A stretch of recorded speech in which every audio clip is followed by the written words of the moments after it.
Bit coin release కావడానికి బ్యాంక్సే కారణం. ఎప్పుడైనా ఆలోచించిండ్రా? 2008లో ఫైనాన్షియల్ క్రైసిస్ వచ్చింది యూఎస్లో. అయితే చాలా బ్యాంక్స్ లీమన్ బ్రదర్స్ 100 years కంటే పాత బ్యాంకు యూఎస్లో అది బ్యాంక్రప్సీ అయిపోయింది. అయితే ఏమైంది అంటే 2008 వరకు యూఎస్లో ఏం చేస్తుంటారు అంటే హౌసెస్ని ఇష్టం వచ్చినట్టు మెక్డానల్డ్స్లో, డామినోస్లో ఉండేటోళ్ళకి కూడా హౌస్ లోన్స్ ఇచ్చేసేటోళ్ళు. అయితే 2008లో బబుల్ బస్ట్ అయింది. అయితే బ్యాంక్స్ అన్ని బ్యాంక్రప్ట్ అవ్వడం స్టార్ట్ అయిపోయినాయి. ఒట్టి యూఎస్లోనే కాదు, చాలా వరల్డ్ వైడ్లో చాలా ప్లేసెస్లలో బ్యాంక్రప్ట్ అవుతున్నాయి బ్యాంక్స్. కాకపోతే ఏం చేసింది అంటే ఫెడ్, యూఎస్ గవర్నమెంట్ ఏం చేసింది అంటే బ్యాంక్ నోట్స్లని మస్తు ప్రింట్ చేసి పడేసింది.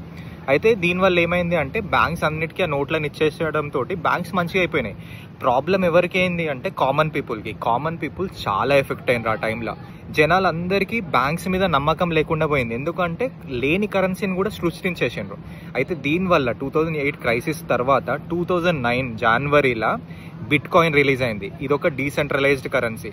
అంటే ఈ జనాలల్లో ఎవరైతే ఫ్రస్ట్రేషన్ తోటి ఉన్నారో వాళ్ళే రిలీజ్ చేసిండ్రు అని నాకు అనిపిస్తుంది.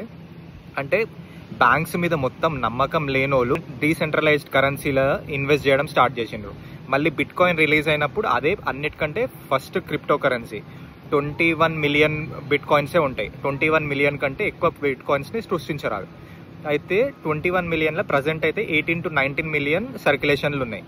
సో అంటే ఈ బిట్ కాయిన్ సృష్టించడంలో బ్యాంక్సే ఒక కారణం అని నాకు అనిపిస్తుంది. మీకేమనిపిస్తుందో కింద కమెంట్స్లో చెప్పి పెట్టండి.